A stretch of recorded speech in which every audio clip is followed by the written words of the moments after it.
Okay, ladies and gentlemen, Mo Garden, Mo Beekeeper, back with an update.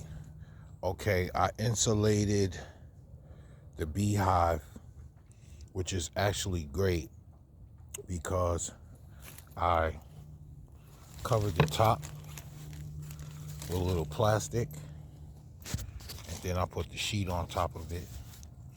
And I'll lift this up and let you guys see in the observation window that we got bees.